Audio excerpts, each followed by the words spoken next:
Madam పోయిన తలగేస్తండి madam గారు madam గారు ఏమండి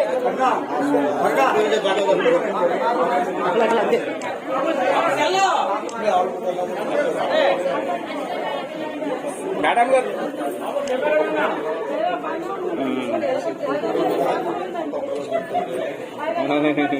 ఏమండి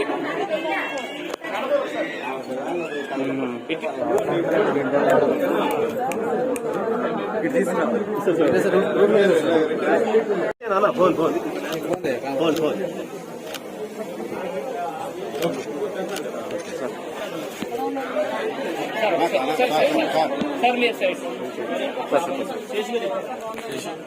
ఏం కావాలి అవన్నీ కూడా నోట్ చేసుకొని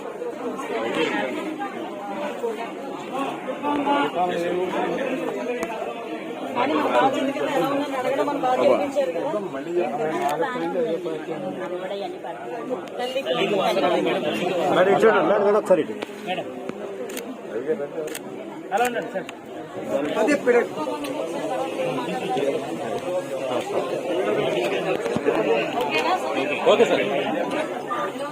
ఓటు వేసిన తర్వాత ఒక బాధ్యత ఉండాలి. ఓటు వేసిన తర్వాత దానికి జవాబుదారీతనం ఉండాలి. ఈ రోజు మేము ఎంత జవాబుదారీతనంతో వచ్చామో మీ అందరూ కూడా తెలియజేసుకోవాలి. ఎందుకంటే ఒక్కసారి మీరు ఓట్లు వేసి మమ్మల్ని గెలిపించిన తర్వాత మీరందరూ ఎలా ఉన్నారు అని అడిగే బాధ్యత మా అందరికీ ఉంది. ఏదో ఎలక్షన్లు వచ్చానే పలానా వ్యక్తి కోటేయండి, మా కోటేయండి, సైకిల్ గుర్తు కోటేయండి, గ్లాస్ గుర్తు కోటేయండి, లేకపోతే ప్రెసిడెంట్ ఎలక్షన్స్ వస్తే ఏదో ఆ బకెట్ గుర్తు కోటేయండి అని అడగడానికి మేము రాలా. ఈ రోజు మీరందరూ ఎలా ఉన్నారు, ఏం చేస్తున్నారు, ఇంకా ఏం చేయాలి అన్న ప్రణాళికతో ధైర్యంగా మేము ముందుకు రాగలిగామంటేనే మీరందరూ కూడా అర్థం చేసుకోవాలి. ఈ రోజు ఎంత చిత్తశుద్ధితో పనిచేస్తుంది, అంత నిబద్ధతతో పనిచేస్తుంది ఎన్డీఏ కూటమి అనేది.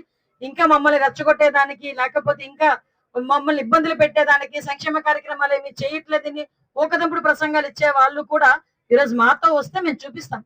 ఈరోజు మమ్మల్ని ఎంతలా ఆశీర్వదిస్తున్నారు ప్రజలు. ఎక్కడో నేను పాయకరావుపేట నియోజకవర్గంలో ఒక ఎమ్మెల్యేగా గెలిచి గౌరవ ముఖ్యమంత్రి గారు ఆశీర్వాదాలతో ఈరోజు హోమ్ మినిస్టర్ అయ్యాను. కానీ నేను ఈ రోజు ఆకివీడు రావడం ఫస్ట్ టైం. నియోజకవర్గంలోకి రావడం కూడా ఫస్ట్ టైం. అయినప్పటికీ కూడా తన సొంత ఇంట్లో ఆడపిల్లలు వస్తే ఎలా ఆశీర్వదిస్తారో అలాగే చక్కగా నాకు బొట్టు పెట్టి హారతిచ్చి దండేసి నాకు ఇచ్చిన గౌరవాన్ని చూస్తేనే తెలుగుదేశం పార్టీలో మాత్రమే ఈ గౌరవం తగ్గుతుందని చెప్పడానికి నేను ఒక ఉదాహరణగా మీ అందరికీ కూడా చెప్పగలను.